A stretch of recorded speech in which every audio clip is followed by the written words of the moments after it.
전하기 전에 새 가족이 등록했는데요. 러시아에서 오신 따냐 바잘리스타 스탠드업 러시아 말이 갑자기 기억이 안 나서 환영의 박수로 환영해 주시고요. 딸 알리나가 있는데요. 유년부 1학년생입니다. 네, 반갑습니다. 오칠뿌리안나?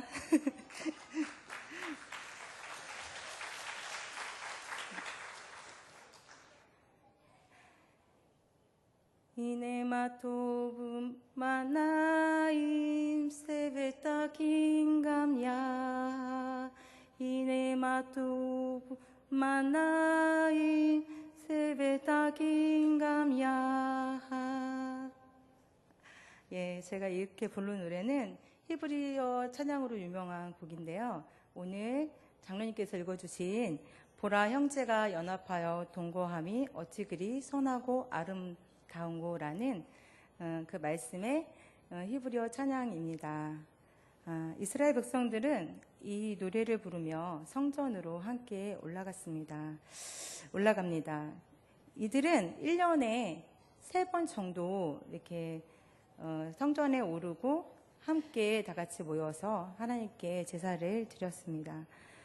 북쪽의 경계인 단에서부터 출발하고 또 남쪽의 경계인 브엘세바로부터 출발해서 예루살렘 그 성전에 모여서 함께 이렇게 모여서 나옵니다. 그 나오는 그 성전에 가까이 왔을 때 함께 제가 방금 불러드린 이 찬양을 부르면서 이렇게 노래를 부릅니다. 그리고 그들은 함께 모여서 하나님께 제사를 드립니다.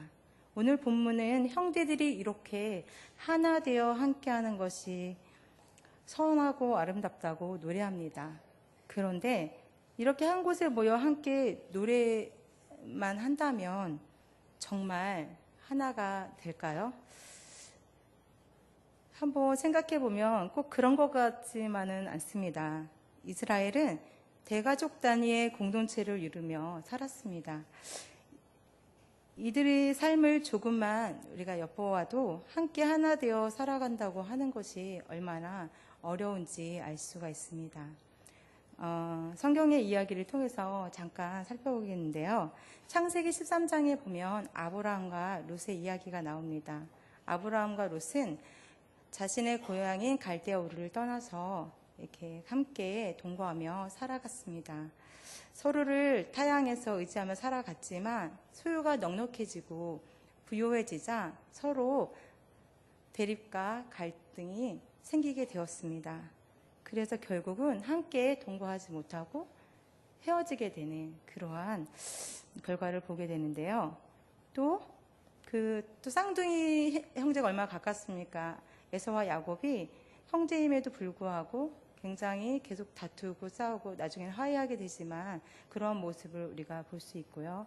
오늘 이 찬양을 부르는 다윗 또한 그렇게 평탄한 가족의 그 공동체의 화목함을 이루고 살아가지는 못했던 사람 중에 하나입니다.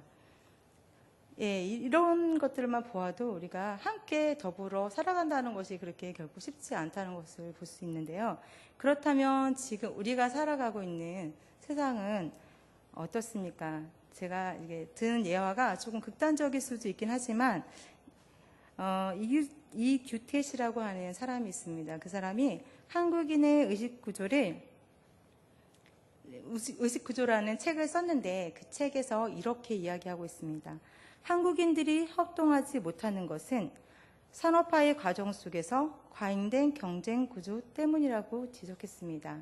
그러면서 변질된 한국 사람들의 모습에 대해서 도관에 있는 개 있잖아요. 옆으로 가는 그 개와 같다라고 이렇게 표현을 했는데요.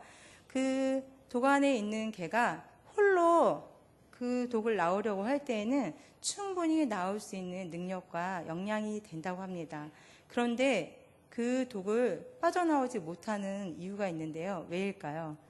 그 이유는 독에서 한 마리가 빠져나가려고 기어오를 때 다른 한 마리가 뒷다리를 딱 낚아채서 붙잡고 늘어지기 때문입니다.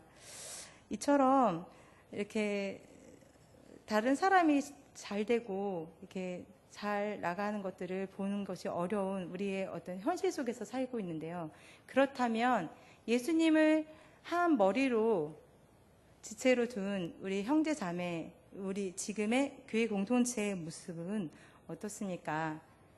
사실 저희 교회에서는 아직 보기 어려운 일들이지만 주변을 조금만 둘러보면 많은 갈등과 분쟁, 싸움, 다툼, 갈라지고 이러한 모습들을 우리가 볼 수가 있습니다. 그리고 때로는 이 독 속의 개처럼 이렇게 변해버린 어떤 모습들도 종종 볼 수가 있는데요. 정말 예수님을 머리로 두고 하나인 지체인 우리들이라고 할지라도 하나 되어 한 마음으로 살아간다는 것은 정말 결코 쉽지 않은 것입니다. 우리가 이렇게 모여서 찬양하고 예배 드린다고 해서 공동체의 하나됨이 이루어졌다고만 생각할 수는 없습니다. 우리가 하나 되었다고 하는 것은 공동체 안에 어떤 교제들이 일어나고 있는지를 통해서 확인해 볼 수 있는데요. 바울은 빌립보서 4장 2장 1절에서 4절에 보면은 이렇게 이야기하고 있습니다. 빌립보 성도들에게 하나 되기 위해 같은 마음을 가지고 뜻을 합하고 한 마음을 품으라고 권면하는 것을 볼 수 있습니다.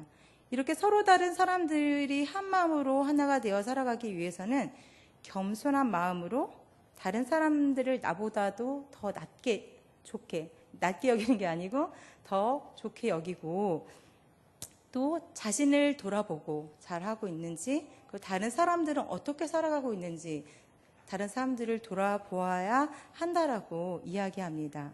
이러할 때 하나됨의 공동체의 모습이라고 우리가 볼 수 있습니다. 이번 성경학교와 유아부부터 고등부까지 성경학교를 하는 모습을 통해서 사실 이렇게 하나됨, 서로 다른 사람을 인정해주고 자신들이 해야 될 일을 묵묵히 해나가고 다른 사람들을 도와주는 모습을 많이 볼 수가 있었는데요. 이런 모습을 통해서 정말 하나됨의 공동체라는 것을 볼 수가 있었습니다. 이러한 모습들이 은광교회 가운데 교육부서뿐만 아니라 모두에게 계속해서 일어날 수 있는 교제의 현장이 되기를 원합니다. 하나님은 세상에서 믿는 자들이 함께 하나가 되어 하나님의 나라를 이루어가기를 원하십니다. 하나님의 자녀들이 하나됨을 이루는 것은 정말 선하고 아름다운 일입니다. 그것은 마치 아론이 기름 부음을 받고 성별된 것과 같이 세상으로부터 구별된 하나됨입니다.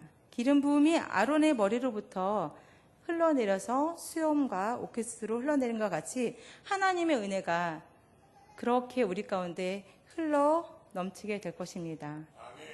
또한 이것은 이스라엘의 가장 높은 산인 헐몬산에 이슬이 내려서 시온산에 내림과 같이 모든 자들에게 생명의 근원이 될 것입니다. 이 생명은 하나님과 연합된 성도들을 통해 성도들 간의 하나됨을 이루고 세상으로 흘러갑니다. 요한복음 17장 21절을 보면은 예수님은 이렇게 기도했습니다. 아버지여, 아버지께서 내 안에, 내가 아버지 안에 있는 것 같이 그들도 하나가 되어 있게 하사 세상으로 아버지께서 나를 보내신 것을 믿게 하옵소서라고 말입니다. 이렇게 기도하실 때 예수님은 하나됨 속에 생명력을 마음에 두었을 것입니다. 제자들을 위해 기도하시던 예수님은 이제 그들을 통해 믿음을 갖게 될 성도들이 하나가 되게 해달라고 간구하셨습니다. 또한 하나가 된 성도들을 통하여 세상의 사람들은 하나님이 세상을 이처럼 사랑하사 독생자를 주셨으니 이는 그를 믿는 자마다 멸망하지 않고 영생을 얻게 하려 하심이라 라고 하는 이 말씀을 믿게 되는 것입니다. 은광교회 성도 여러분, 주님 안에서 하나됨으로 이 불광동 그 전 지역과 한국과 세계 가운데 우리 공동체를 통하여서 많은 생명들이 살아나기를 바랍니다. 성령님은 지금도 말할 수 없는 탄식으로 우리의 하나됨을 위해 계속 기도하고 있습니다. 우리의 중보자이신 예수님의 기도가 땅에 떨어지지 않고 열매로 맺힐 것입니다. 그래서 우리가 그것을 의지하여 나갈 때 분명히 우리는 하나됨 속에 생명을 가지고 세상 가운데 흘려보낼 수 있는 은광교회가 될 것입니다. 함께 기도하겠습니다. 하나님, 아버지와 아들이 하나 된 것 같이 우리들도 하나가 되어 세상에 주님을 믿지 못하는 자들이 믿는 선하고 아름다운 일이 우리 은광 가운데 일어나기를 기도합니다. 예수님의 이름으로 기도합니다. 아멘.